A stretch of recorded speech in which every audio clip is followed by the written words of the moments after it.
Hello everyone. Today I'm going to talk about one of the most odd or feared aspects of learning a language, and that is enhancing one's vocabulary. First of all, let us understand what is vocabulary. Vocabulary is all the words that are a part of a particular language. When we talk about English is considered to be one of the most voluminous language of the world, which means it has more number of words than any other language in the world. Obviously, because it is a global language, it is used in more number of countries than any other language. So therefore, it has just too many words. We can only make an effort to learn more and more of them. We are familiar with many words simply out of listening, out of watching TV, and also because we read. Let's look at the second aspect now. Why is it so important to improve one's vocabulary? Well, if we have a better vocabulary as compared to the others, we definitely have an edge above them. When we make use of choicest words, we reflect our own erudite nature. Erudite as in learned nature, that we are well read. Another aspect is that when we ourselves read, we do not have to look up the dictionary again and again. Hence, we enjoy reading. The next important aspect is that knowledge of more number of words and understanding their usage helps us crack a lot of questions in competitive examinations. So if we have an overview of what any competitive exam paper looks like, it comprises of the reading comprehension and the verbal ability sections. When it comes to reading, again, I've mentioned this, we can understand a passage only if we have knowledge about the words. So indirectly, reading comprehension section also tests our vocabulary. When it comes to verbal ability, we have questions which are directly or indirectly based on the usage of words. For example, we have synonym and antonym questions, we have improper usages, we have analogies, we have clause passages like the fill in the blanks, etc. There also knowledge of words is very important. An appropriate knowledge of words also helps us cracking logical reasoning questions. Well, even if one wasn't appearing for competitive examinations, learning more words is simply important. Let us look at the third aspect now. How to increase word power, how to enhance one's vocabulary. Well, the first and the most important and the most effective method, of course, is reading. It is important to read. So, as we read, we keep on learning more and more words.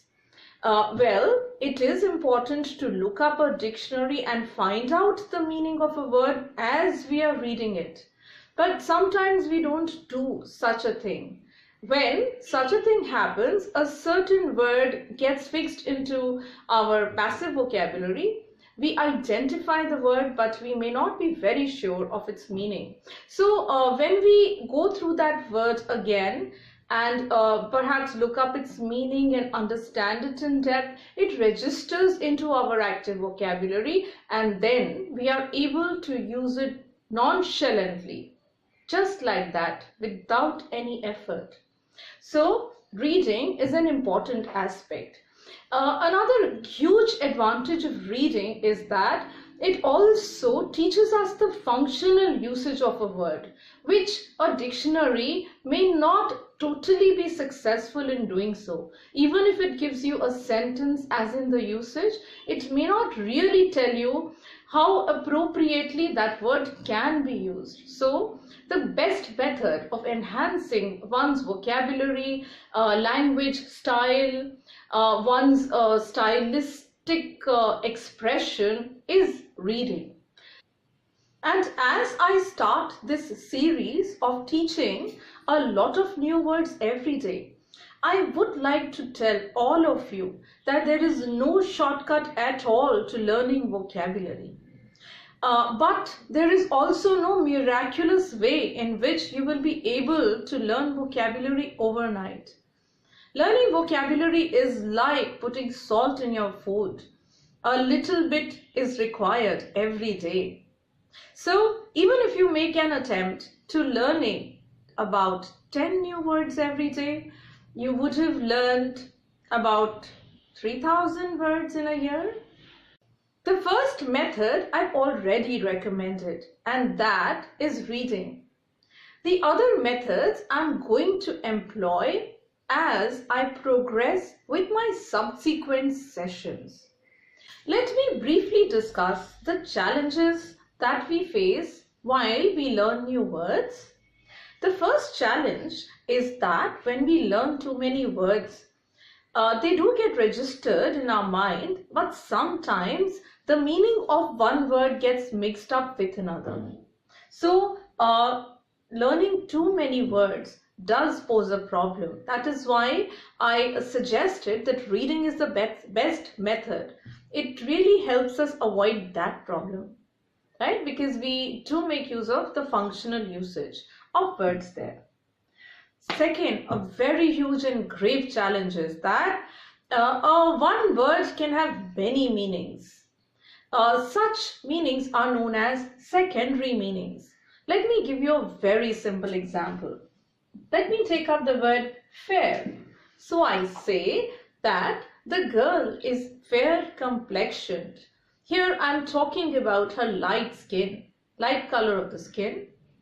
If I say my teacher is not fair to me, here I'm talking about her biased aspect, that she is not unbiased or neutral, but she is a biased person. I went to the fair last night. Here I am talking about a carnival or a fete. The turnout was pretty fair. Here I am talking about the quantity or the number.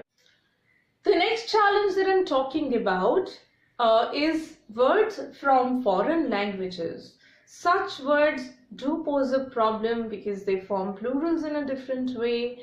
They have their own unique features and characteristics. Sometimes while speaking we might have a difficulty in pronouncing them. Words from French origin have a rounded pronunciation.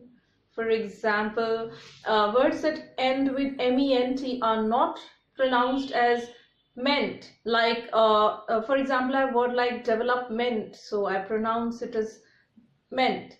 But if I have a word like denouement, the spelling contains ment, but I do not pronounce it as meant.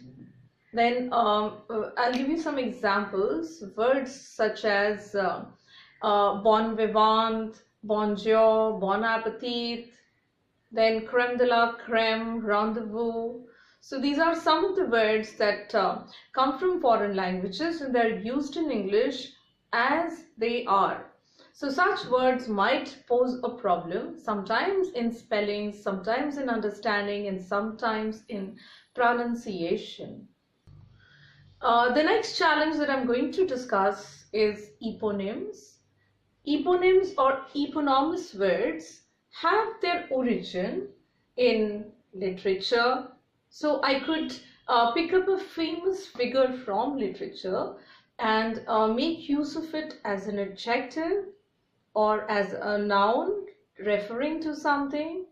For example, if I say Falstaffian, I mean the qualities of a character in Shakespeare's play whose name was Falstaff. I'm not referring to him really.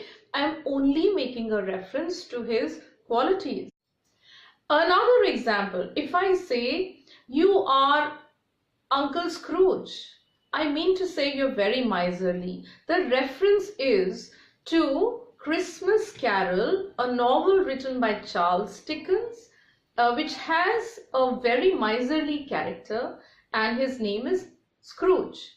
So I do not mean that character Scrooge, I mean the person I'm talking to, and he has got similar miserly attributes. Words from mythology. If I say she is an Amazon, this word has been taken from Homer's Odyssey. There, Amazon was a lady who had mighty power. Okay, she could even scare men. So any lady who is well built and has the ability to even scaring men is referred to as an Amazon. Or some other examples, Gorgon, Hercules, Herculean, Apollo, Apollonian. So these are some of the words that could come from mythology, and they're very often used in language. We make use of them all the time, sometimes without even realizing. Then we could have some figures from history, or we could even have some biblical characters that are used as an example or a reference. They do not mean the character. They do not mean the same incident, but a comparison. So these are the words which also pose a problem for us. I'm going to employ two methods of teaching words. The first one is a root, prefix and suffix method, and the second one is the synonym method. They're both going to be used together, that is taught simultaneously. But let me explain both of them one by one. What is the root, prefix and suffix method? First of all, language has originated from other languages. English has mainly been derived from Latin and Greek languages. So it still retains many of the original words. And as we understand and employ these words, we will be able to not only remember these words, we would also be able to work some words out, which I will be teaching you.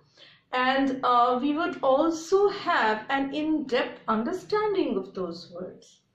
So let us first understand what a root word is.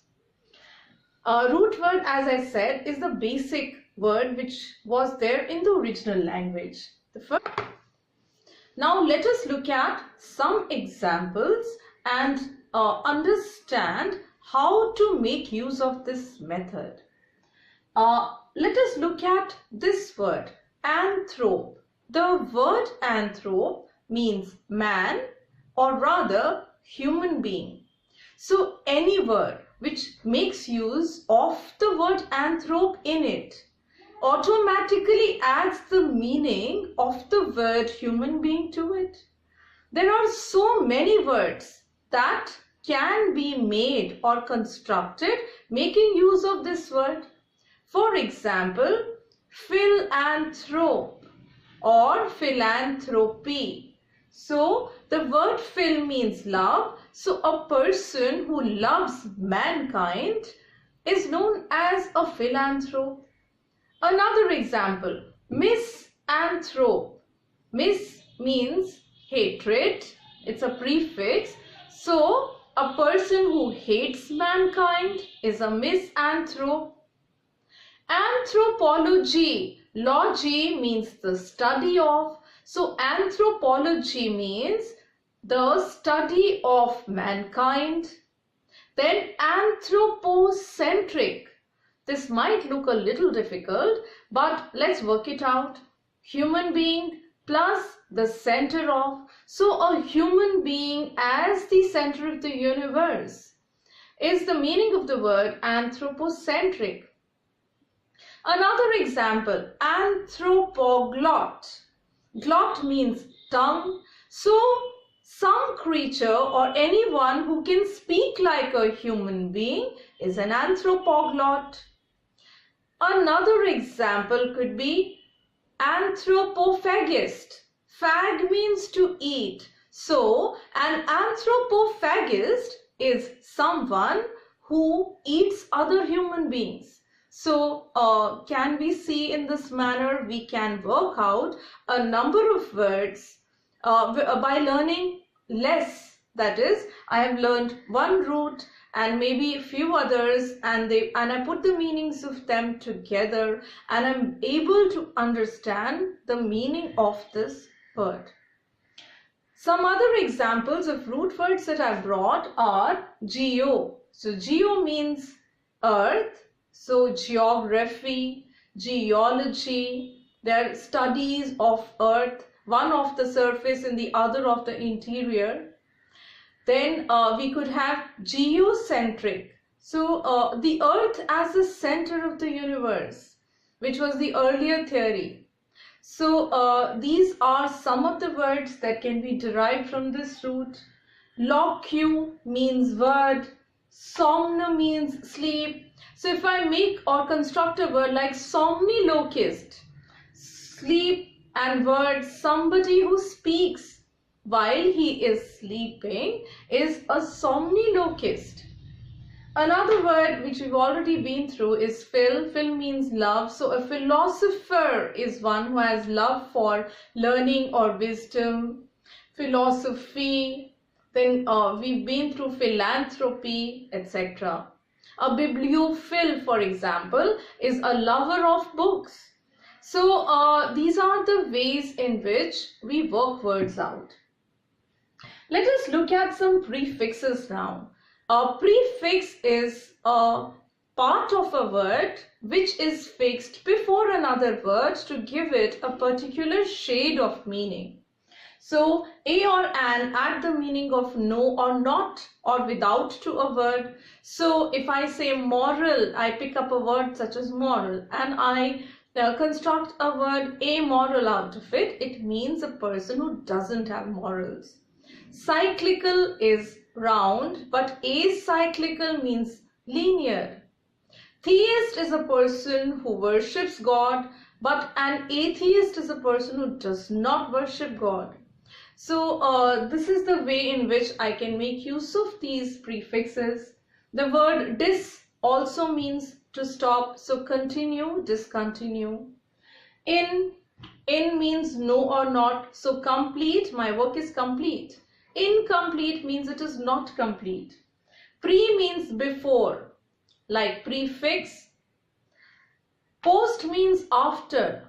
So postamble, for example, would mean to walk after or to walk behind. Sub means under. So these are again the words which we would be learning in our classes. A suffix. Suffix is a word which is used after another word to give it a particular shade of meaning. Some suffixes that I brought today are se, for example, democracy, dom, for example, kingdom, ism, for example, Buddhism, ist, locust, ment, judgment, ship, friendship. So in this way, a suffix also gives us a particular shade of meaning to a word. And now let me explain the second method that I'm going to employ while teaching words, and that is the synonym method. A synonym is a word which is similar in meaning to another one.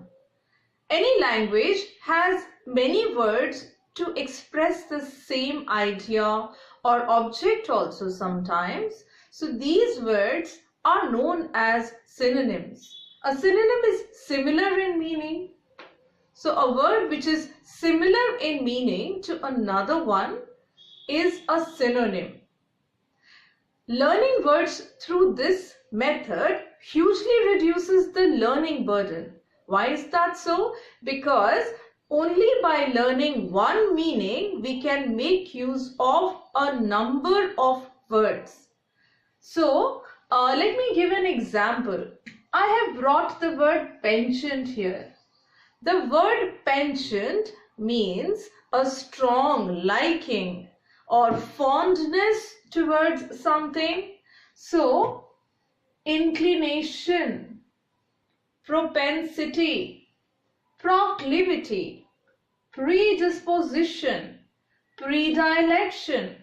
They might look like difficult words, but when we club them together and learn them all together and understand that they mean the same thing, we help them remember in a better manner. So all these words together form a word group. Learning words through this method has a huge advantage from the perspective of an examination, because it helps in cracking various types of questions that are there in an examination paper. For example, synonym question, an antonym question, an analogy question, an odd man out kind of a question. It also helps in cracking closed passage kind of questions. And of course, as I had already mentioned, it can help us in reading comprehension vocabulary questions as well. So this is the second method, as I said, which I am going to employ in teaching words. In conclusion to my introduction lesson, I would like to give some guidelines. First of all, please maintain regularity in learning, because nobody can learn vocabulary out of a miracle. It can best be learned if learned bit by bit, but every day. So that would help in going on adding words to your vocabulary. Second important thing is that as you watch the lessons that I have prepared, start from the familiar.